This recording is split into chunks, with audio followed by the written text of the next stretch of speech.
और बड़ी खबर आपको बता रहे हैं। बीजेपी की ओर से 7 सांसद बिल पर बोलेंगे। किरण रिजिजू जो है चर्चा की शुरुआत करेंगे। बीजेपी की ओर से जगदंबिका पाल बोलेंगे। एनडीए को 4 घंटे 40 मिनट का समय दिया गया है। लोकसभा में आज वक्फ संशोधन बिल पेश होना है तो दोपहर 12 बजे बिल सदन में रखा जाएगा। इस पर चर्चा के लिए स्पीकर ओम बिरला 8 घंटे का समय उन्होंने तय किया है। इसमें से एनडीए को 4 घंटे 40 मिनट दिए गए हैं। चंद्रबाबू नायडू टीडीपी की ओर, नीतीश कुमार जेडीयू ने बिल को समर्थन देने की घोषणा की है। बीजेपी की ओर से 7 सांसद बिल पर बोलेंगे। केंद्रीय मंत्री किरण रिजिजू चर्चा की शुरुआत करेंगे। बीजेपी की ओर से जेपीसी अध्यक्ष जगदंबिका पाल बोलेंगे। वक्फ संशोधन बिल को लेकर प्रतिक्रियाओं का दौर जारी है। इसी क्रम में बीजेपी प्रवक्ता प्रभाकर मिश्रा ने भी बयान दिया है। उन्होंने क्या कुछ कहा, जरा वो भी आपको जल्दी से सुनवा देते हैं। वक्फ बोर्ड संशोधन बिल मुसलमानों के हित में है। जो लोग इसका विरोध कर रहे हैं उन्हें पहले विधेयक का अध्ययन करना चाहिए। आज विधेयक को संसद में पेश किया जाना है। केंद्रीय अल्पसंख्यक मंत्री किरण रिजिजू जी ने आज स्पष्ट कर दिया कि अब वक्फ बोर्ड की कार्यप्रणाली में सुधार के लिए है। इससे किसी को नुकसान नहीं होगा। देश में वक्फ बोर्ड के अधीन 9 लाख एकड़ भूमि है। सन 2013 में यूपीए की सरकार ने अल्पसंख्यक तुष्टीकरण के लिए बिल ऐसा बनाया जिसकी चुनौती कोर्ट में नहीं की जा सकती है। सरकार का स्पष्ट मत है कि जमीनों का कागजात बोर्ड दिखाएगा तभी उसे मालिकाना हक मिल सकता है। संसद में 8 घंटे बहस के लिए तय किया गया है। यह देखना दिलचस्प होगा कि विपक्ष की भूमिका क्या होती है। राष्ट्र हित में संशोधन विधेयक का समर्थन करते हैं या फिर अपनी तुच्छ राजनीति के लिए विरोध। इस लोकतंत्र में एक स्वस्थ लोकतंत्र की परंपरा है कि आप किसी का समर्थन कर सकते हैं, किसी का विरोध कर सकते हैं, लेकिन विरोध के नाम पर नमाज को काला करना, विरोध के नाम पर मस्जिदों के से निकलते के साथ उत्पात करना, विरोध के नाम पर मस्जिदों को राजनीति का अखाड़ा बनाना, नमाज को जो है वो विरोध का साधन बनाना, ये ठीक नहीं है। ये जिस तरह से कुछ कट्टरपंथी मुस्लिम जमातें लगातार देश के मुसलमानों को बरगला करके, भड़का करके और झूठ फैला करके उनको आतंक और हिंसा की राह पर धकेलने की कोशिश कर रही हैं, उससे उनको बाज आना पड़ेगा। आप देखिए कि जो बिल अभी पार्लियामेंट में टेबल नहीं हुआ, उस बिल पर चर्चा हो रही है। क्या है, मुसलमानों को मोदी जी से उम्मीद है और इसलिए ये अमेंडमेंट बिल का नाम हमने उम्मीद रखा है। और उम्मीद की किरण जो है वो उम्मीद की किरण किरण रिजिजू जी है। अब उम्मीद की किरण जगाने के लिए मोदी जी ने अपने सिपह सालार को आगे कर दिया और गरीब मुसलमानों की चिंता करना, अब ये मोदी सरकार ने तय कर दिया है कि इन्हें मुख्यधारा में जोड़ा जाए। 75 साल वर्सेस मोदी कार्यकाल। 75 साल मिले ना ऑपोजिशन को। आप क्या कर सकते थे वक्फ का, आपने करके दिखाया। आपने लूटा है वक्फ को, लूट का अड्डा बनाया है आपने वक्फ को, गरीबों के हकों को लूटा है अमीरों ने, ये करके।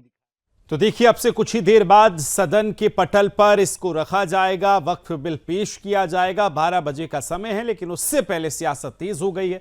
खबर को विस्तार देंगे मेरे सहयोगी सौरभ तिवारी हमारे साथ लाइव जुड़ गए हैं। सौरभ, जरा ये बताइए कि अभी आज की सुबह किस तरह की सियासत लेकर आई है, किस तरह की बयानबाजी चल रही है, और बिल जब लोकसभा में पेश होना है उससे पहले किस तरह की पॉलिटिक्स नजर आ रही है वहां पर।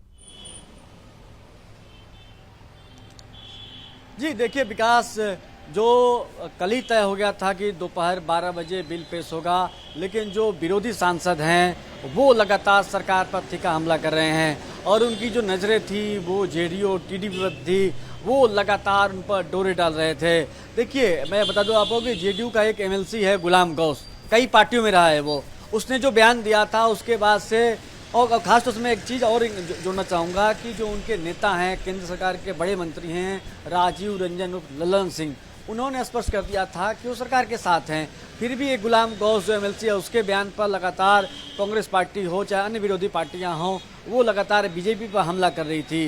तो जेडीयू के कई नेताओं से मेरी बातचीत हुई, उन्होंने कहा कि एक नेता के बयान को लेकर इस तरह से बयान देना कि एनडीए में सब कुछ ठीक ठाक नहीं है, पूरी तरह से गलत है। हम लोग पूरी तरह से प्रधानमंत्री नरेंद्र मोदी के साथ हैं, इस बिल के साथ हैं। जिस तरह से चाहे रामविलास पासवान की पार्टी एलजेपी हो, उनके जो पुत्र हैं चिराग पासवान, उन्होंने साफ कर दिया है। जीतन राम मांझी जो केंद्र सरकार के जो मंत्री हैं, देखिए सरकार ने साफ स्पष्ट कर दिया है कि जो किरण रिजिजू जो संसदीय कार्य मंत्री हैं, ये बिल आज पेश होगा और देर रात तक इस बिल को पास करा लिया जाएगा। ये भी आपसे जानना चाहेंगे, आज 8 घंटे का वक्त तय किया गया है, क्या संभावनाएं नजर आती हैं और वो तमाम पॉइंट जिस पर सबसे ज्यादा विरोधाभास है तमाम विपक्ष के नेताओं को, विपक्ष के सांसदों को, वो जरा महत्वपूर्ण पॉइंटर्स अगर आप बता पाएं सौरभ। तो जी देखिए, जाहिर सी बात है कि जगदम्बिका पाल जो जेपीसी के अध्यक्ष हैं, उनसे आपने मेरी बातचीत सुनी होगी। मैंने उनसे बातचीत की थी अभी कुछ दिन पहले ही, और आज भी उनका बयान यह है कि जो कांग्रेस पार्टी हो चाहे लोगों के लिए ये बिल लाया जा रहा है, उनकी बातों को तवज्जो न देना, अहमियत न देना, इससे बड़ी नाइंसाफ़ी क्या हो सकती है। और सच्चाई तो ये है कि भारतीय जनता पार्टी में वोट लेने के लिए, अपने आप को बड़ा नेता बनाने के लिए कौन खराब हिंदू है, कौन खराब फैसले ले सकता है, कौन ज़्यादा। तो अखिलेश यादव को आप सुन रहे थे। सदन में इस समय तमाम नेता जो हैं पहुंचने का सिलसिला शुरू हो रहा है। जी सौरभ, बताइए, बात पूरी कीजिए अपनी। जी देखिए, तो मैं विकास वही बता रहा था कि जिस तरह से जगदम्बिका पाल जो जेपीसी के चेयरमैन हैं, उनसे जब मेरी बातचीत हुई थी, और आज भी उनका बयान सुनिए जगदम्बिका पाल का, वो भी लगातार यही कर रहे हैं कि जब जेपीसी बनी थी चर्चा के लिए, तो जो टीएमसी के सांसद हैं वो लगातार पाई की नौबत आ गई थी। वो संशोधन बात नहीं कर रहे थे, इस पर लगातार वो राजनीति कर रहे थे। विपक्ष जो विरोधी पार्टियां हैं वो लगातार इस मुद्दे पर राजनीति कर रही हैं। सरकार कह रही है कि पहले बिल आने दीजिए, आपको मौका हम 4 घंटा दे रहे हैं बातचीत करने के लिए सदन में, आप उसमें जो भी आपको लगता है आप उस मुद्दे को लेकर सदन में आप बोलिए। लेकिन कांग्रेस पार्टी, चाहे समाजवादी पार्टी हो, टीएमसी हो, आरजेडी हो, सबका एक ही सुर में कहना है कि ये मुस्लिम विरोधी बिल है। और जिस तरह से अबू आजमी के देख लीजिए, जो विधायक है महाराष्ट्र से, वो भी लगातार बयानबाजी कर रहे हैं कि ये जो बिल है वो मुसलमानों को बेइज्जत करने का वाला बिल है। तो और जिस तरह से ईद के मौके पर कल भी हमने बात किया विकास की, जिस तरह से ईद के मौके पर काली पट्टी बांध कर ईद मनाई गई, तो क्या ये मैसेज देने की कोशिश कर रहे हैं? साफ तौर से किरण रिजिजू ने कहा कि जो ऐसे संगठन हैं जो भड़काने का काम कर रहे हैं, उस पर सरकार की नज़र बनी हुई है। सौरभ, आपसे ये भी जानना चाहेंगे कि वो जो संशोधन जो महत्वपूर्ण हैं, जिसकी चर्चा भी की गई, क्या बड़े बदलाव आज रखे जा सकते हैं पटल में? और जेपीसी की आखिरी बैठक के बाद जो निकला, जो पॉइंटर्स जिन पर चर्चा हुई और विपक्ष सबसे ज्यादा जिन पर आपत्ति जता रहा है, वो कुछ पॉइंटर्स बता दीजिए जरा।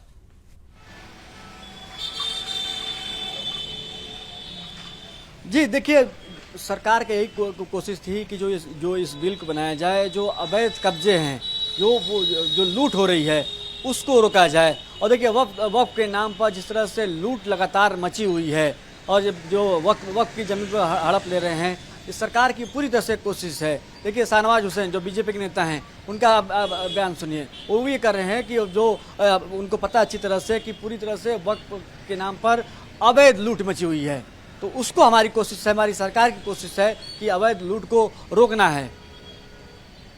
जी वाकई देखिए, इन तमाम संशोधन इसीलिए हैं ताकि जो ऐसे लोग हैं जिनकी जमीनों को हड़पा जा रहा है अवैध बताकर और उन पे वक्फ का दावा देकर, लेकिन आज जो संशोधन होगा सौरभ, उसका जो अगर हम प्रारूप पढ़ते हैं तो उसमें क्या नजर आता है? दर्शकों को आसान भाषा में ये बताइए कि ये बिल पेश होने के बाद, जेपीसी की पूरी बैठकों के बाद, क्या सरलीकरण इस पूरी प्रक्रिया में हो रहा है, ताकि जिनकी जमीनों को हड़प लिया जाता था वो अब आगे से कम इस जो संशोधन बिल है उसमें नहीं होगा।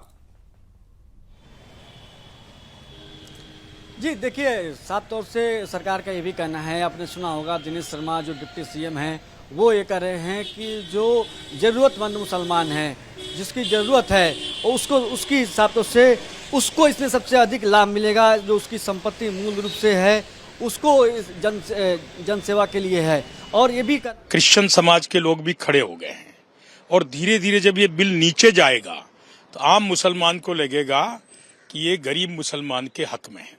नहीं, लेकिन विपक्ष ने कल बैठक भी किया इसी पार्लियामेंट में, और इसके बाद उन्होंने कहा कि ये असंवैधानिक बिल है। 3 बार उसी विपक्ष ने वक्फ में संशोधन कर दिया।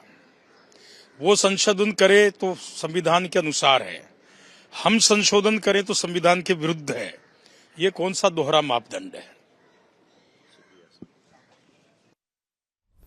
तो देखिए, अलग अलग प्रतिक्रियाएं सामने आ रही हैं। आप सुन रहे थे वक्फ पर पक्ष और विपक्ष के नेता जो हैं वो अपनी अपनी बात रख रहे हैं। सदन में पहुंचते हुए। लेकिन सौरभ, मेरा सवाल आपसे जो था कि संशोधन इसमें क्या क्या हो रहा है और कौन सी वो सबसे महत्वपूर्ण कुछ पॉइंटर जिन पर विशेष तौर पर सरकार का ध्यान है, लिहाजा इस पूरे वक्फ बिल को संशोधन करने की बात हुई है, वो 4-5 पॉइंटर्स जरा बताइए। ये देखिए, कानून में जो कानूनी सुधार की बात चल रही है इस बिल में, तो वक्फ की जो संपत्ति से जुड़े विवादों को सालों तक कोर्ट में फंसे रहते हैं। वहीं नया संशोधन में तेजी से विवाद को निपटाने की जो प्रक्रिया है उसको लाया जाएगा और जिससे लंबे समय तक ये केस लटके नहीं रहेंगे। तो सबसे महत्वपूर्ण बात ये है, जैसे मैंने आपको बताया कि मुस्लिम समाज को सबसे अधिक फ़ायदा है, जो ज़रूरतमंद मुसलमान हैं उनके लिए फ़ायदा है, और सरकार का जो नियंत्रण है इस पर रहेगा, और जो भ्रष्टाचार की कमी है, जो लूट की कमी है, पारदर्शिता है, वो इस बिल में बनी रहेगी जो सरकार लेके आ रही है। और साफ तौर से सरकार का भी आपने बयान सुना कि जब 1995 की बात हो, 2013 की बात हो, जब वो बिल आ रहे थे तब उनके लिए ठीक था, जब हम बिल लेके आ रहे हैं तब लगातार विरोध कर रही है कांग्रेस पार्टी। जी चलिए सौरभ, अब इसी पॉइंटर से हम समझ लेते हैं, जिस तरह से आपने कहा कि जो बातें रखी गई हैं अलग अलग संशोधनों में या अलग अलग कानून व्यवस्थाओं में, ताकि कोर्ट में जो मामले फंसे रहते थे, लेकिन वक्फ तो कहता है कि आप कोर्ट जा ही नहीं सकते हैं। वक्फ ने जिस प्रॉपर्टी पर दावा ठोक दिया उस पर तो न्यायिक व्यवस्था कोई है ही नहीं। अगर आप सवाल उठाना चाहते हैं तो फिर उठा ही नहीं सकते हैं। उसको इस संशोधन में किस तरह से बताया जाएगा सौरभ? जी देखिए विकास, मैंने वही बताया कि जो सालों तक कोर्ट में फंसे रहते थे ऐसे मामले, अब देखिए जो नया संशोधन आ रहा है विकास, इसमें जितने लंबे समय तक केस लटके नहीं रहेंगे।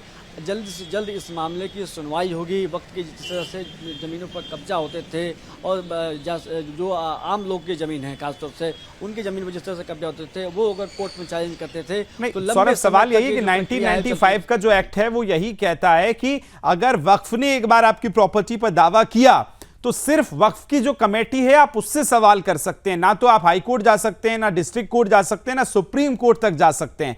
तो क्या इसमें वो प्रावधान होगा? जी बिल्कुल, आप इस मामले में आप कोर्ट जा सकते हैं, चाहे पहले आप हाई कोर्ट जा सकते हैं, सुप्रीम कोर्ट में भी जा सकते हैं। और जिस तरह से जो बिल लाया गया है, इस बिल को लेकर पूरी समिति जॉइंट पार्लियामेंट्री कमेटी में एक भी पसमानदा समाज का सांसद नहीं था। यही बताता है कि किस तरह से इन लोगों ने गरीब और पसमानदा मुसलमानों के रक्त को चूसा। जी सौरभ, अपनी बात पूरी कीजिए।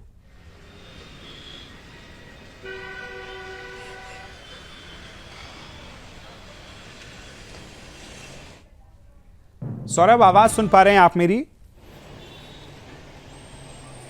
हाँ विकास, सौरभ, सवाल वही था कि जिस तरह से हम जिक्र कर रहे थे कि जो सिविल कोर्ट है, हालांकि देखिए सिविल कोर्ट एक तय की गई है, उसमें अगर आप अपनी जो अनियमितताएं हैं वो रखना चाहते हैं इस वक्फ की संपत्ति के खिलाफ तो वो आप रख सकते हैं। लेकिन इसमें अगर हम देखें CWC है, अगर और भी हम बात करें तो HWC आती है, वक्फ न्यायाधिकरण जो आता है, वो फिर अब उनका क्या रोल रहेगा? क्योंकि वो तीनों जो हैं प्रारूप इस तरह से तैयार किए गए थे कि वो चर्चा के तौर पर अगर आप आपत्ति जताना चाहें तो वो रख सकते हैं। तो इस नए जो प्रावधान होंगे इस पूरे नए संशोधन में, जरा नए संशोधन को अगर आप मोटे मोटे तौर पर बता दें तो।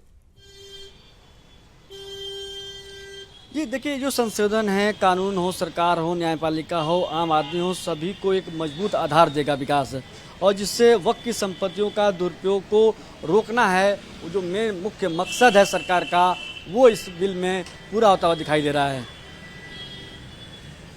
अच्छा सौरभ, 2-3 चीज और बताइए। वक्फ संशोधन को लेकर जो संबंधित मुद्दे चलते थे, जो सबसे बड़ी बहस का केंद्र होते थे, जैसे कानूनी विवाद, कुर्व प्रबंधन एक सबसे बड़ा मुद्दा हुआ करता था, वक्फ संपत्तियों का अधूरा सर्वेक्षण हुआ करता था, साथ ही अगर हम देखें तो वक्फ कानूनों का दुरुपयोग होता था। ये 3-4 पॉइंटर्स पे अब किस तरह से काम किया जाएगा संशोधन में, ये अगर आप बता पाएं तो। जी देखिए, जो सभी वक्त जो संपत्तियां हैं उनका डिजिटल रिकॉर्ड तैयार होगा, जिससे पारदर्शिता बनी रहेगी। अगर कोई व्यक्ति या संगठन संपत्तियों पर अवैध दावे करता है तो वो कोर्ट में टिक नहीं पाएगा। इससे असली हकदारों को उनका हक मिलेगा और धोखाधड़ी इस बिल में कम होगी। सवाल ये भी है सौरभ कि एक तरह संविधान कहता है कि कोई भी चीज, कोई भी आरक्षण जो है किसी धर्म विशेष के लिए नहीं हो सकता है। तो फिर अगर हम वक्फ को समझने की कोशिश करें तो वक्फ तो सिर्फ एक धर्म पे आधारित है। और जिस तरह से जब देश आजाद हुआ था, दोनों देशों के तब तत्कालीन प्रधानमंत्री के द्वारा जो टाइप किया गया था उसको अब बदलने की बारी है। तो ये जो नया प्रारूप लाने की संभावनाएं तलाशी है नई सरकार ने, जो मौजूदा सरकार ने, इनका उद्देश्य क्या रहा है? ये देखिए साहब, जो वक्फ बोर्ड का विशेषाधिकार है वो ख़त्म हो जाएगा और सरकार का इस पर नियंत्रण बढ़ जाएगा। जो मैंने बताया कि जो लूट होती थी, भ्रष्टाचार होता था, वो ख़त्म होगा। हालांकि सरकार का ये कहना है कि इससे भी पारदर्शिता लाने और गलत उपयोग से रोकने के लिए किया जा रहा है। और जिस तरह से राजनीतिक तुष्टीकरण है उस पर इस पर से लगाम लगेगी। कई राज्यों में जो सरकारें हैं वोट बैंक के कारण खासतौर से वक्त के मामलों में दखल नहीं देती थी, जिससे भ्रष्टाचार लगातार बढ़ता था और जो ज़रूरतमंद मुसलमान थे, जो गरीब मुसलमान थे, उनके ज़मीनों पर अवैध कब्जे होते थे। सौरभ, ये भी जरा बताइए कि जब जेपीसी की बैठक इस पर हुई, जेपीसी का गठन किया गया ताकि पारदर्शिता तमाम विपक्ष और पक्ष की तरफ से बनी रहे, कितनी बैठकें हुई और बैठक दर बैठक जो संशोधन किए गए, जिन पर चर्चाएं की गई, जिन संभावनाओं पे, जरा अगर वो क्रमशः अगर आप बता पाएं दर्शकों को बहुत आसान भाषा में। देखिए, जब से जेपीसी की बैठक हुई आपने देखा होगा, टीएमसी का रुख देखिए, समाजवादी पार्टी का रुख देखिए, कांग्रेस पार्टी का रुख देखिए। कई बार तो हाथापाई की इस बैठक में नौबत आ गई और खासतौर से टीएमसी के जो सांसद हैं और बीजेपी के सांसद हैं जो बंगाल के, उनके बीच वक्त को लेकर। और जाहिर सी बात है, जो भी चाहे प्रमोद तिवारी हों, कांग्रेस के बड़े नेता हैं, चाहे निशिकांत दुबे हों, सबके अपने अपने दावे हैं, अपने अपने तर्क हैं। जो उनके प्रमोद तिवारी का कहना था कि उनके जो संशोधन थे सरकार ने उसमें शामिल नहीं किए हैं, जबकि साथ से सरकार के कहना है, चाहे निशिकांत दुबे हों, अनुराग ठाकुर हो, राधा मोहन दास अग्रवाल हो, जगदम्बिका पाल हो, वो सिरे से विपक्ष के आरोप को पूरी तरह से खारिज करते हैं। और उन्होंने कहा कि जो भी हम कर सकते थे, जो 1995 चाहे 2013 से बेहतर हम इस बिल को, और ख़ासतौर से जो मुख्य मुद्दा है, जो आम आदमी जो हम कर सकते हैं कि समझ सकता है कि इस बिल में जो प्रमुख बातें हैं कि जो उनकी ज़मीनों पर कब्जा हो रहा है, वक्त के घोषित कर दी गई वक्त की ज़मीन है, जो उसकी भ्रष्टाचार है, जो लूट है, उसको इस बिल में रोकना है। बिल्कुल सौरभ, अब एक चीज मुझे ये बताइए कि जो 1995 यानी 1995 का है, तो what is the main difference between 1995 and 2024 दोनों के अगर हम मूलभूत डिफरेंसेस देखें, अंतर देखें दोनों में, तो क्या सबसे महत्वपूर्ण होने वाला है और क्या सबसे ज्यादा बात उन मुसलमानों को सता रही है जो इस पर सियासत करते रहे हैं?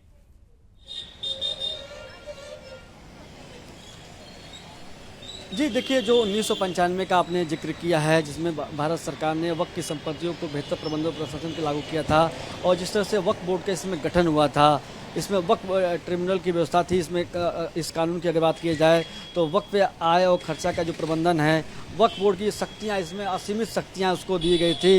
वक्फ बोर्ड को संपत्तियों की देख रेख, जो उसके किराएदारों से वसूली, अवैध कब्जा हटाने और घोटाले की जांच करने का अधिकार दिया गया था।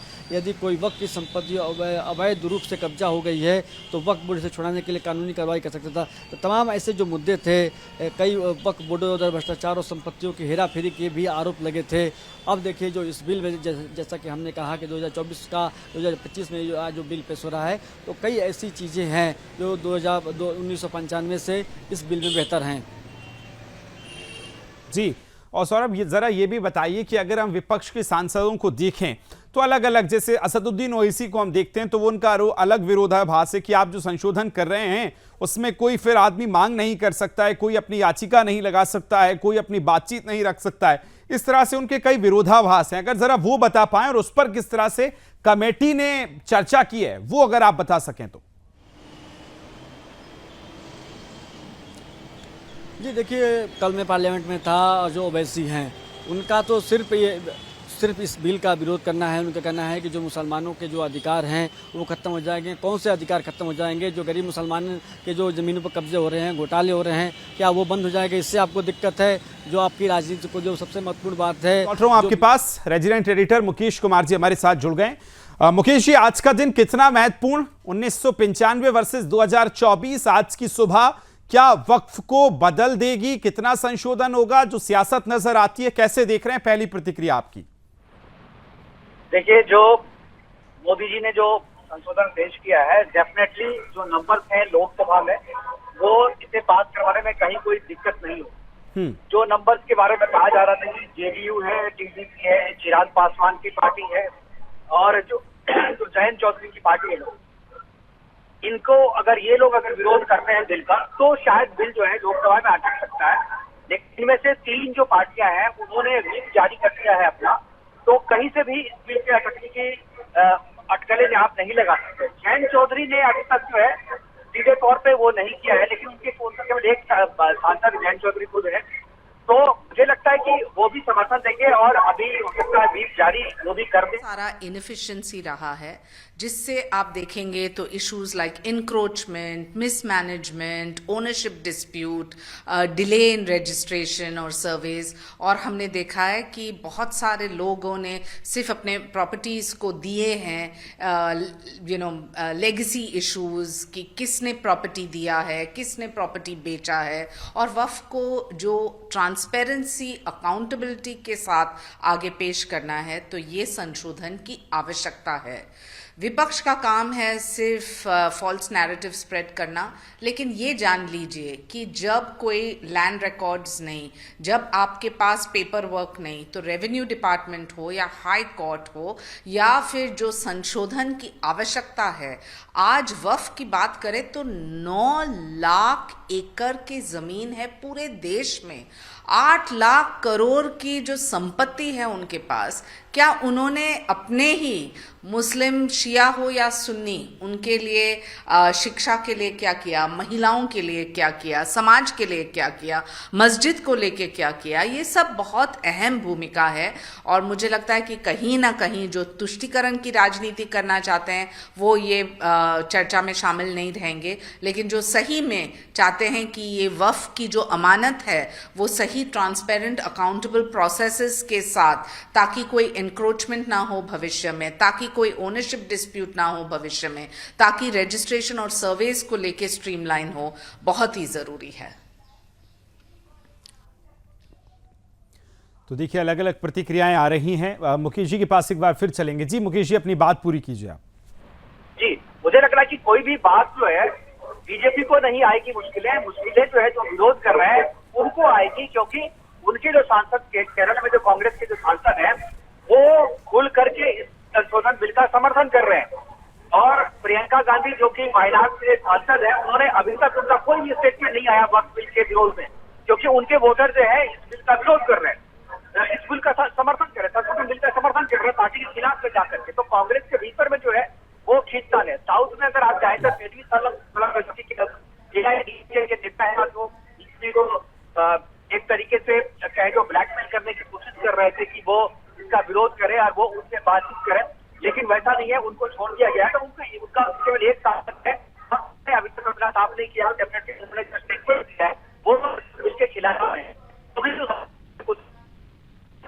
जो शिवसेना जो सब उठा, उन्होंने अभी तक साफ नहीं किया है, एक ही सांसद है उससे, तो उन्होंने अपनी स्थिति साफ नहीं की है और वो स्थिति साफ करता है, उससे भी बीजेपी को कोई फर्क पड़ने वाला नहीं है। जो नंबर है 290, अभी तक जो काउंटिंग है वो 290 जो है इनके साथ जो है, यानी बिल को पास कराने के लिए जो जरूरी संख्या है उससे ज्यादा सांसद जो है बीजेपी के पास है, इसलिए इनको पास कराने में कहीं कोई दिक्कत नहीं आने वाली है।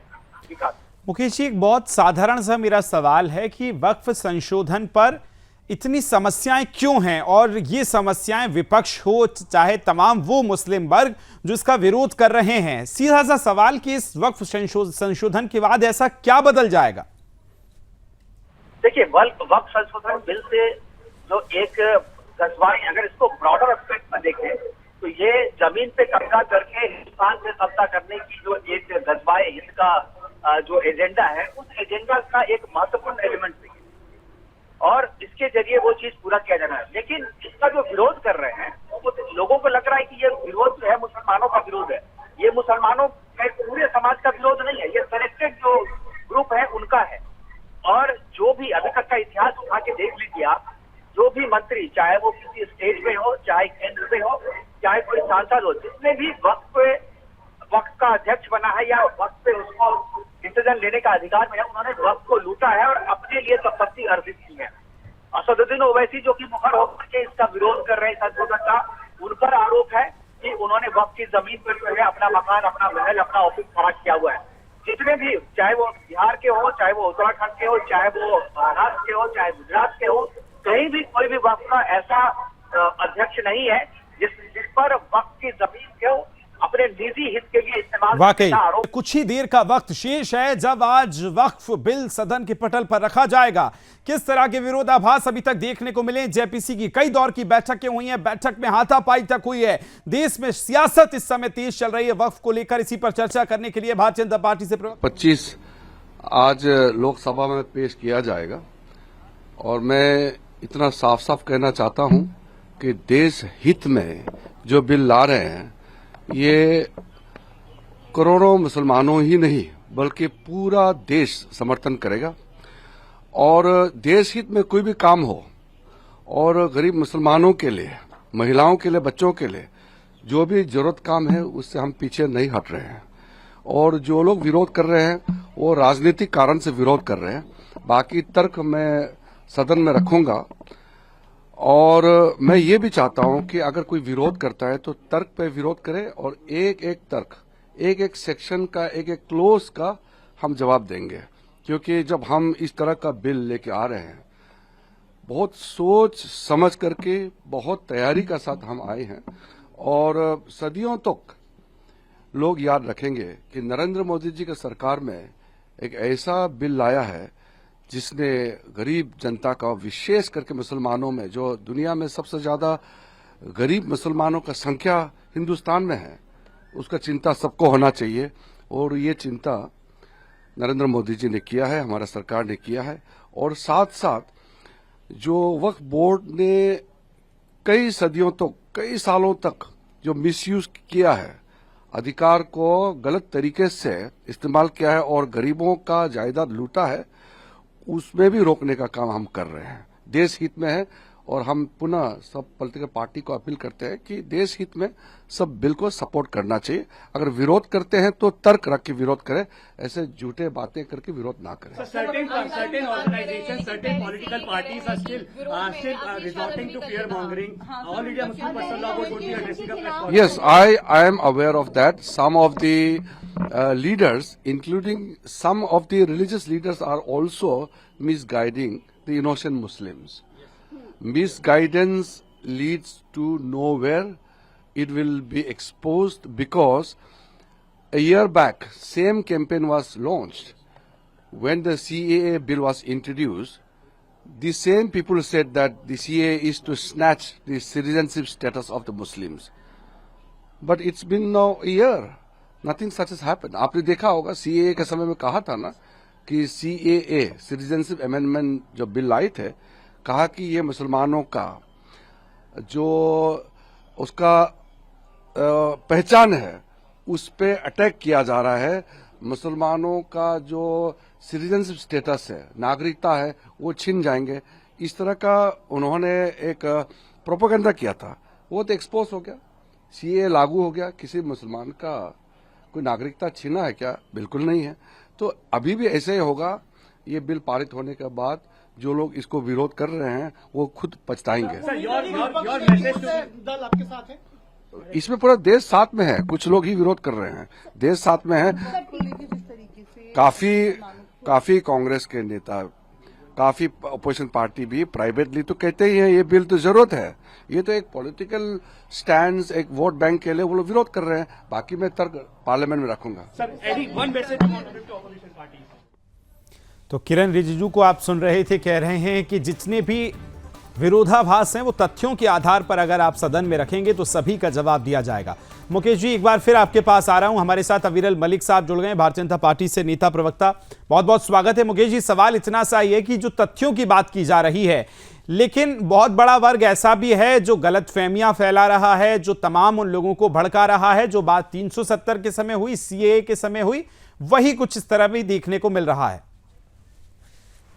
बिल्कुल सही कहा आपने। और गलतफहमियां फैलाई जा रही हैं। सीएए के दौरान जिस तरीके से गलतफहमियां फैलाई गई थी कि मुसलमानों की नागरिकता छीन ली जाएगी, और उसको लेकर के पूरा शाहीनबाग कर दिया था, उसी तरीके का माहौल जो है तैयार करने की कोशिश की जा रही है, लेकिन इस बार वैसा नहीं होगा। देखिए, दो चीजें लोगों को जानने की जरूरत। लोगों को कह रहा है कि पूरा मुसलमान विरोध कर रहा है, पूरा मुसलमान विरोध नहीं कर रहा है। जब ये कंसल्टेंसी चल रही थी उसमें बहुत सारे डेलीगेट्स जो मुसलमानों के आए थे, उन्होंने इसका समर्थन किया। उन्होंने जो सजेशन दिए थे उन सजेशन को इस संशोधन बिल में इंक्लूड किया गया है, और विपक्ष ने भी जो 44 संशोधन दिए थे उनमें से 14 संशोधनों को जो है वो जगह दी गई है इसमें। इसलिए कहीं भी इसमें कहीं नहीं कहा सकता है कि ये बायस जो है एक तरफा है। दूसरी बात, आप एक चीज को देखने की कोशिश कीजिए इसमें कि यह जो विरोध है मुख्य रूप से जो वक्फ बिल का विरोध है वो किसको लेकर के है? ये विरोध है 2013 में जो अमेंडमेंट किए थे वो उस अमेंडमेंट का विरोध है। उन अमेंडमेंट के जरिए जो है मुसलमानों को वक्फ को ऑटोमेटिक अधिकार दे दिया गया था और संवैधानिक अधिकार दे दिया गया था, और जो संविधान की जो मूल भावना है, मूल जो धारणा है, उसके खिलाफ जाकर के अधिकार दे दिया गया था।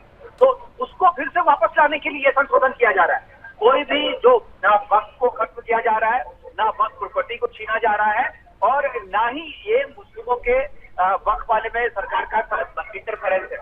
तो जो मुख्य रूप से आपत्तियां हैं, एक है आर्टिकल 3 का सेक्शन ई। सेक्शन ई जो है वो ये कहता है वन से जो वक्फ बाय यूजर का आप देखिए कितना गलत इस्तेमाल हुआ है, और उसके जरिए कितने हजार एकड़ जमीन जो है वक्फ ने अपने ये कर लिया, अपने नाम कर लिया। और उसमें किसकी जमीन थी? सरकार की जमीन अपने नाम की। बहुत सारे जो गरीब मुसलमान हैं, जो समाज के लिए जिसका यूज इस्तेमाल होना चाहिए था मुस्लिम समाज के लिए, वो जमीनें अपने नाम कर ली। इसके अलावा जिनसे भी आपकी बनती नहीं है, जिससे आपकी लड़ाई है पॉलिटिकली, उसकी जमीन को आपने हड़प किया। दो आदमी के बीच में डिस्प्यूट है, एक आदमी के साथ खड़ा बिल्कुल जी, तमाम ये विरोधाभास है। मैं लौट रहा हूं मुकेश जी आपके पास। अविरल मलिक साहब हमारे साथ जुड़े। मलिक साहब, कितने तैयार आप और कितनी तैयार आपकी पार्टी, पूरा एनडीए की अगर हम बात करें? आप आज सुबह से सुन ही रहे हैं विपक्ष के जो बयान सामने आ रहे हैं कि संविधान को बदलने की कोशिश, मुसलमानों के हकों को छीनने की कोशिश हो रही है, कैसे देख रहे हैं? जी, जहां तक विषय संविधान का, तो संविधान के आधार पर भारतीय जनता पार्टी निश्चित रूप से चलती आ रही है और भविष्य में भी चलती रहेगी, इसमें कोई दो राय नहीं है, कोई दो मत नहीं है। भारतीय जनता पार्टी ही एकमात्र ऐसा राजनीतिक दल इस देश में मौजूद है जो कॉन्स्टिट्यूशन ऑफ इंडिया को सही प्रकार से इंप्लीमेंट करने का, एग्जीक्यूट करने का इस देश में कार्य कर रहा है। और जहां तक विषय है जिस प्रकार से विपक्ष के द्वारा जनता को भ्रमित करने का प्रयास किया जा रहा है, जनता को भ्रमित करने का कार्य किया जा रहा है, तो ये बहुत दुखद है, निंदनीय है। और अगर ये विरोध करना चाहते हैं तो बिल्कुल करें, निश्चित रूप से करें, लेकिन तर्क के आधार पर ये प्रश्न करें, तर्कों के आधार पर ही उत्तर दिया जाएगा। किरण रिजिजू साहब ने इस विषय को बिल्कुल स्पष्ट कर दिया, इसमें कोई दो राय नहीं है, कोई दो मत नहीं है, कोई संदेह और संशय का किसी प्रकार से प्रश्न चिन्ह उठता ही नहीं है। लेकिन जहां तक विषय कांग्रेस पार्टी का, समाजवादी पार्टी का, टीएमसी का, आम आदमी पार्टी का, इंडिया अलायंस का, विपक्ष का जहां तक विषय है, ये जनता को भ्रमित करने का प्रयास कर रहे हैं और उसके साथ साथ आम मुसलमान को भ्रमित करने का प्रयास कर रहे हैं। जहां तक विषय असदुद्दीन ओवैसी का, अकबरुद्दीन ओवैसी का, एआईएमआईएम का, ये आम मुसलमान को गुमराह करने का कार्य करने वाले लोग हैं, वोट बैंक की राजनीति करने वाले लोग हैं, जनता को भ्रमित करके अपने हित साधने वाले लोग यही लोग हैं, विपक्ष के लोग हैं। और निश्चित रूप से आम मुसलमान समझ चुका है, प्रत्येक भारतीय इन्हें जान चुका है और समझ चुका है, और निश्चित रूप से इन्हें वोट की चोट करके मुंहतोड़ जवाब निश्चित ही जनता देगी, इसमें कोई दो मत नहीं है। और भारतीय जनता पार्टी के साथ पूर्ण रूप से जनता है, पूर्ण रूप से आम मुसलमान है। और जहां तक विषय है एक वर्ग के साथ नाइंसाफी करने का, तो इस प्रकार का कोई प्रश्न चिन्ह उठता ही नहीं है। भारतीय जनता पार्टी सबका साथ, सबका विकास, सबका विश्वास, सबके प्रयास के नारे के आधार पर चलती है। जय जवान, जय किसान, जय विज्ञान और जय अनुसंधान के नारे के आधार पर चलती है। विश्व गुरु भारत और एक भारत श्रेष्ठ भारत के नारे के आधार पर चलती है। और इन नारों में सब लोग समाहित हैं, हिंदू, मुस्लिम, सिख, ईसाई, जैन, बौद्ध, पारसी, हम सबको इक्वली ट्रीट करने वाले लोग हैं, as per the constitution of India treat करने वाले लोग हैं। और जहां तक विषय है मुसलमान के अधिकार का, तो मुसलमान के अधिकारों को मारने का काम अगर किसी ने किया, आम मुसलमान के अधिकार को अगर मारने का किसी ने कार्य किया, तो समाजवादी पार्टी ने उत्तर प्रदेश के भीतर सत्ता रहने के दौरान किया। कांग्रेस पार्टी ने इस देश में 60 साल तक निरंतर किया, 60 साल तक इस देश में सत्ता में मौजूद रहे। लेकिन आम मुसलमान से इन्होंने यदि कोई फायदा उठाने का कार्य किया तो स्पष्ट रूप से यह किया, इन्हें वोट बैंक पॉलिटिक्स में कन्वर्ट करने का आम मुसलमान को कार्य किया, और उसके साथ साथ उनसे दरिया बिछवाने का कार्य किया, उनसे टेंट अपने कार्यक्रमों में लगवाने का कार्य किया, उनसे झंडे उठवाने का कार्य किया, अपना वोट बैंक उन्हें बनाने का कार्य किया, उन्हें गुमराह करने का एक प्रकार से प्रयास किया। और निश्चित रूप से भारतीय जनता पार्टी चाहती है कि आम मुस्लिम लोगों को उनका अधिकार मिले, मुस्लिम महिला किसी प्रकार से अपने अधिकारों से वंचित ना रहें, मुस्लिम महिलाओं को उनके अधिकार मिले, इसकी चिंता यदि कोई पार्टी करती है तो भारतीय जनता पार्टी करती है, माननीय प्रधानमंत्री आदरणीय श्री नरेंद्र मोदी जी करते हैं, और इसमें कोई दो मत नहीं। और लेकिन सवाल एक ये भी है मुकेश जी, सवाल ये भी है कि मुसलमानों में इतना डर क्यों है? क्या ये डर फैलाया जा रहा है जबकि सारी चीजें पारदर्शिता के तौर पर लाई जा रही हैं कि कोई ऐसा नहीं है कि आपकी जमीनों को छीना जा रहा है? भाई, जिन पर लीगली, जिन पे संवैधानिक तौर पर जो चीजें गलत हैं उसमें बदलाव तो हमेशा से होते रहे, फिर इतना मुसलमानों में डर क्यों है मुकेश जी?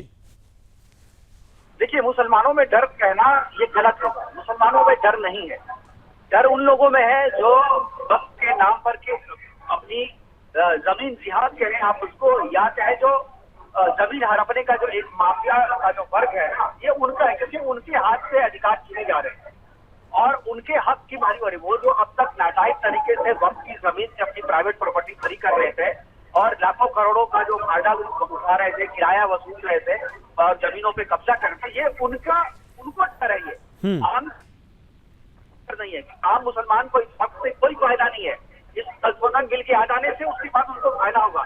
आप एक चीज बताइए, कोई भी नेता जो इसका विरोध कर रहा है वो ये बात कह सकता है कि आज वक्त चला रहा है, वक्त की इतनी प्रॉपर्टी है, कितने अस्पताल चला रहा है वो, धर्मशाला कितने जो समाज सेवा का काम कर रहा है, सिवाय मदरसा करना और मौलवियों को सहूलियत देने के अलावा वक्त जो है कोई भी काम जो है समाज के लिए नहीं कर रहा है, मुस्लिम समाज के लिए नहीं कर रहा है। स्ट्रक्चर कमेटी की रिपोर्ट उठा करके देख लीजिए। स्ट्रक्चर कमेटी की रिपोर्ट के आलोक में अगर आप इस वक्त कमेटी को देखेंगे, वक्त के काम को देखेंगे, तो शर्म आनी चाहिए उन मुसलमानों को जो अपने आप को कह रहे हैं कि सरकार ने मुसलमानों के लिए कुछ नहीं किया। जो मुसलमानों की आज जो हालत है उस हालत में काफी हद तक सुधार किया जा सकता था अगर वक्त जो है, वक्त बोर्ड जो है वो सही तौर पे मुसलमानों के लिए काम करती। सीधे तौर पे वक्त जो है कहती है जो है कि हमारा जो मजहब है वो मुसलमानों के काम करने के लिए दूसरे मजहबों के लिए वक्त बोर्ड काम नहीं करेगी। लेकिन आपने कितने काम किए, आपने कितने स्कूल खोल दिए, आपने कितने विदेश मुसलमानों को विदेश पढ़ने के लिए भेजा, कितनों को टेक्निकल एजुकेशन आपने दिया, कितने अस्पताल आपने खोले, कितनों का इलाज किया, एक भी नहीं किया। आप सिर्फ और सिर्फ व्यापक कर रहे हैं और आपकी सियासत जब आपके हाथ से आपकी जमीन छीनी जा रही है और आपके जज्बाए हिंद का जो सपना है, जो जमीन कब्जा करके आप करना चाहते हैं, ये उसको सुधारने के लिए उस पर आघात है, तो आप इसका विरोध कर रहे हैं और आम मुसलमानों को मूर्ख बना करके, बेवकूफ बना करके, सही स्थिति छुपा करके आप उसके जरिए जो है आंदोलन खड़ा करना चाहते हैं। ठीक उसी तरीके से जिस तरीके से CAA के दौरान हुआ था, जिस तरीके से पीपल्स तलाक के दौरान हुआ था। क्या ये दोनों जो संशोधन बिल तो आ गए, ये दोनों कानून ठीक है मुकेश जी, लौट रहा हूं आपके पास, थोड़ी आवाज भी ब्रेक हो रही थी आपकी, लौट रहा हूं बहुत जल्दी से। अविरल मलिक साहब, सवाल ये कि इसकी जरूरत क्यों आन पड़ी है, और एक सवाल ये भी विपक्ष लगाता है कि आप मुस्लिम विरोधी हैं, क्योंकि 370 जब आप लाएं, हालांकि वो भले ही वहां के क्षेत्र के जम्मू कश्मीर के विकास के लिए सबसे बड़ी मुख्य वजह बना है, लेकिन उन्होंने कहा कि आप मुसलमान के विरोधी हैं। फिर उन्होंने कहा आप CAA ला रहे हैं, यानी आप मुसलमानों को निकालना चाहते हैं। अब आप वक्फ बोर्ड पर अगर कर रहे हैं तो इस पर किस तरह से देखते हैं? क्या मुस्लिम विरोधी वक्फ संशोधन है? जरा स्पष्ट कीजिए। जी नहीं, देखिए, जहां तक विषय है मुस्लिम विरोधी होने का, तो किसी प्रकार से वक्फ संशोधन मुस्लिम विरोधी नहीं है। इस चीज को इन्हें स्पष्ट रूप से जान लेना चाहिए और उसके साथ साथ वक्फ बोर्ड का क्या लाभ होता है आम मुसलमान के जीवन में, इन्हें यह भी बता देना चाहिए। वक्फ की संपत्तियों से आखिर क्या लाभ हो रहा है? जो आम मुसलमान, गरीब मुसलमान रिक्शा चला रहा है, जो पंचर लगाने का सड़क पे कार्य कर रहा है, वक्फ बोर्ड उसे पैसा क्यों नहीं पहुंचाता? इसका इन्हें जवाब दे देना चाहिए। उसके घर में रोटी बने, इसकी चिंता वक्फ बोर्ड क्यों नहीं करता? इसका इन्हें उत्तर देना चाहिए। गरीब मुसलमान का चूल्हा कैसे चले, इसकी चिंता यदि कोई पार्टी करती है तो भारतीय जनता पार्टी करती है। जन धन योजना हम चलाते हैं जिससे मुसलमान को लाभ होता है, शौचालय हम बनवाते हैं, पक्के मकान हम देते हैं, डेवलपमेंट की बात हम करते हैं, इंफ्रास्ट्रक्चर डेवलपमेंट हम करते हैं, सड़कों का निर्माण हम कराते हैं, हॉस्पिटल्स का निर्माण हम कराते हैं, अच्छे स्कूल्स का निर्माण हम कराते हैं, जिससे कि गरीब मुसलमान के बच्चों को अच्छी शिक्षा मिल सके। इसकी चिंता भारतीय जनता पार्टी करती है, केंद्र सरकार करती है और हमारी भारतीय जनता पार्टी की राज्य सरकारें करती हैं। और उसके साथ साथ जहां तक विषय है वक्फ बोर्ड का, तो वक्फ बोर्ड किस प्रकार से दावे ठोकता है संपत्तियों पे वो सबको मालूम है। नो दलील, नो वकील, नो अपील, एक लाइन में मैं बिल्कुल स्पष्ट करना चाहूंगा। और उसके साथ साथ जहां तक विषय वक्फ बोर्ड की संपत्तियों का, अगर वक्फ बोर्ड XYZ किसी व्यक्ति की संपत्ति पर अपना दावा ठोक देता है तो 2 लोग 4 लोग जो वहां पहुंचे हैं नुमाइंदे के रूप में, उस व्यक्ति को उन्हीं लोगों के पास जाना होगा। वाकई और सारी चीजें पारदर्शिता के तौर पर सभी के सामने हैं, सब पढ़ सकते हैं कि कुल 3 कैटेगरी में 14 बड़े बदलाव किए गए, जिसमें वक्फ बोर्ड के स्ट्रक्चर में बदलाव पहली कैटेगरी है, वक्फ बोर्ड की प्रॉपर्टी पर नियंत्रण जो है दूसरी कैटेगरी, और तीसरी वक्फ की विवादित प्रॉपर्टीज का निपटारा किया जाए, जिन लोगों की जमीन को जबरदस्ती कब्जा किया गया है उसको फ्री किया जाए। मेरे साथ अमित तिवारी जुड़ गए कांग्रेस पार्टी से, नेता प्रवक्ता। अमित भाई, बहुत स्वागत है। और आप किस तरह से देख रहे हैं, आज 8 घंटे की लंबी चर्चा होने वाली, आपकी पार्टी, आपके सांसद तैयार होकर आज गए होंगे, कैसे देखते हैं, पहली प्रतिक्रिया आपकी? देखिए विकास भाई, हम तो कहते हैं कि जब ये मसला जेपीसी में गया था तो जेपीसी के रिकमेंडेशन आने चाहिए थे ना, पूरे सत्ता पक्ष के ही सांसदों के रिकमेंडेशन एक्सेप्ट कर लिए गए, विपक्ष के जो मेंबर शामिल थे उनके रिकमेंडेशन को क्यों खारिज किया गया? ये डेमोक्रेटिक नहीं है। जहां तक दूसरी बात है मुस्लिम समुदाय के मुसलमानों की सुरक्षा, उनकी चूल्हा कैसे जले, उनको शौचालय कैसे देंगे, उनको रोजगार कैसे देंगे, इस पर अविरल भाई बड़े लंबे लच्छेदार भाषण दे रहे थे। उस पे भाषण उनको याद नहीं है क्या? वो यहाँ पर विकास की बात करते हैं और उनके आका जो प्रधानमंत्री हैं वो कहते हैं मुसलमान मंगलसूत्र छीन ले जाएगा, मतलब हिंदुओं को डराते हैं मुसलमानों से, और यहाँ मुसलमानों की तारीफ करते हैं बैठ करके। ये दोहरा मापदंड थोड़ी चलने वाला है। हम तो कल भी इस बात को एक्सेप्ट कर रहे थे, आज भी एक्सेप्ट कर रहे हैं कि जब कोई बिल ज्वाइंट पार्लियामेंट्री कमेटी के अंतर्गत गया है तो उसके जो मेंबर्स हैं उनके रिकमेंडेशन को सुना जाना चाहिए था, उनके रिकमेंडेशंस को रखा जाना चाहिए था। ऐसा नहीं चलता कि आप केवल सत्ता पक्ष के जो रिकमेंडेशन है उनको रख ले और विपक्ष के जो रिकमेंडेशन को हटा दे। तो क्या मतलब था? तो आप एक तरफा ना पास करा लेते। जहां तक दूसरी बात आती है कि खूब हिंदुओं को बताएंगे कि वक्फ बोर्ड से आपको ये फायदा होगा, ये आपको फायदा होगा, वो 4-5 बिंदु हैं जिस पे सहमति बनी है।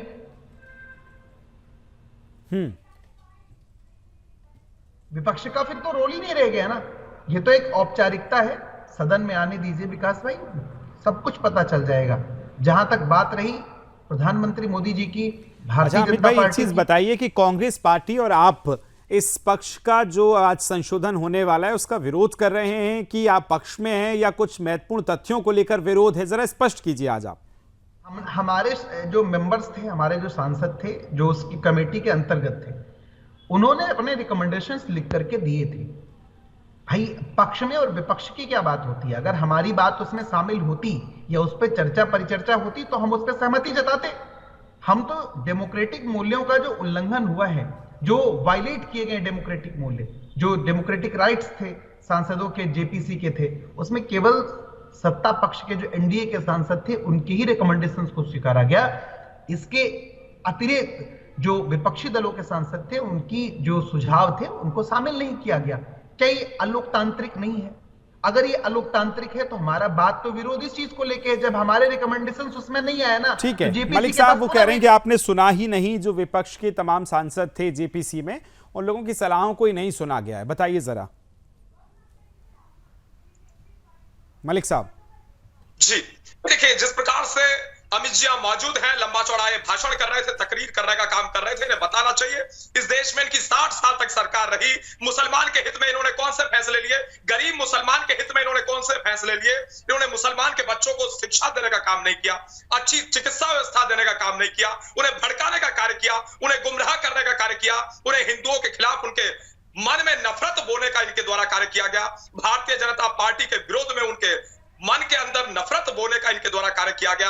और किस प्रकार से ये बात कर रहे थे वक्फ बोर्ड की संपत्तियों के विषय पर भी इन्हें बोल लेना चाहिए, और वक्फ बोर्ड जो दावे करता है उस विषय पर भी इन्हें बोलना चाहिए। वक्फ बोर्ड तो कहता है दिल्ली हाईकोर्ट उनकी जमीन पर बना है, दिल्ली हाईकोर्ट पर वो अपना दावा ठोक देता है, एंटीलिया पर अपना दावा ठोक देता है, पार्लियामेंट और सुप्रीम कोर्ट तक पर अपना दावा ठोक देता है, दिल्ली की संपत्ति पर अपना दावा ठोक देता है।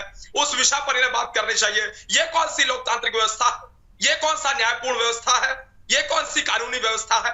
इस विषय पर अमित जी को उत्तर देना चाहिए। और उसके साथ साथ जहां तक विषय भारतीय जनता पार्टी का, भारतीय जनता पार्टी ने जितनी जन कल्याणकारी तमाम सारी योजनाएं चलाई, उनका सर्वाधिक लाभ अगर इस देश में कोई ले रहा है, इस देश का मुसलमान ले रहा है। इस बात को कहते हुए मुझे कोई संदेह नहीं है, कोई संकोच नहीं है, क्योंकि पूर्व में जिस प्रकार की व्यवस्था इनके द्वारा बनाई गई, इन्होंने एक प्रकार से वोट बैंक की राजनीति की, लेकिन गरीब मुसलमान को शिक्षित करने का प्रयास नहीं किया। उसके घर में शौचालय हो इसकी चिंता नहीं की, उसके घर के सामने अच्छी सड़क हो इसकी चिंता नहीं की, उसका बच्चा अच्छे स्कूल में पढ़े इसकी चिंता नहीं की, और उसके साथ साथ उनके अधिकार क्या क्या है वो बताने का इन्होंने प्रयास किया। लेकिन केवल और केवल यदि इन्होंने कुछ किया तो वोट बैंक की राजनीति करने का प्रयास किया। एक वर्ग का साथ, एक वर्ग का विकास, एक वर्ग के हित में कार्य करते रहे। और किस तरीके से पूर्व प्रधानमंत्री डॉक्टर मनमोहन सिंह जी के द्वारा कहा गया, इस देश के सभी संसाधनों पर यदि किसी का सबसे पहला अधिकार है तो इस देश के मुसलमान का है। इन्होंने जनता को भ्रमित करने का कार्य किया, मुसलमान को गुमराह करने का कार्य किया। और जो उच्च कोटि के लोग हैं मुसलमानों में,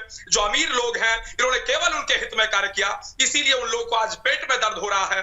पेट में दर्द किसी को तभी होता है, कोई व्यक्ति किसी विषय का तभी विरोध करता है जब उसका कोई नुकसान हो रहा हो। और आज असदुद्दीन ओवैसी विरोध कर रहे हैं, AIMIM विरोध कर रही है, खड़गे साहब विरोध कर रहे हैं, कांग्रेस पार्टी विरोध कर रही है, किस प्रकार से इंडिया अलायंस विरोध कर रहा है, वो सबके मध्य में है, सबके सामने है। इन्हें वोट बैंक का खतरा नजर आ रहा है। ये आम मुसलमान को भ्रमित मलिक साहब लौट रहा हूं आपके पास, मेरे साथ सहयोगी मुकेश जी भी लगातार जुड़े हुए हैं। अमित तिवारी भाई आ रहा हूं आपके पास। मुकेश जी, सवाल ये कि तिवारी साहब ने कहा कि विपक्ष के जो सांसद हैं उनकी बातों को, उनकी मांगों, गरीबों का नौकरी के नाम पर जमीन लिखवा के, ये सबके एक्सपर्ट हैं, वो इस सब पर प्रतिक्रिया दें। राजनीतिक प्रतिक्रिया की कोई आवश्यकता नहीं उनको नहीं है। उनको ही न बताना चाहिए कि भाई कौन सा ऐसा हुनर उनके पास था कि नाबालिग रहते हुए अरबपति बन गए। अब इतना बड़ा हुनर तो इन्हें देश को और बिहार के नौजवानों को साझा करें कि देखो हम कितना बड़ा हुनर वाले हैं कि हम नाबालिग रहते अरबपति बन गए। ये सब बात करें, उनके बात पर कोई प्रतिक्रिया देने की जरूरत नहीं है।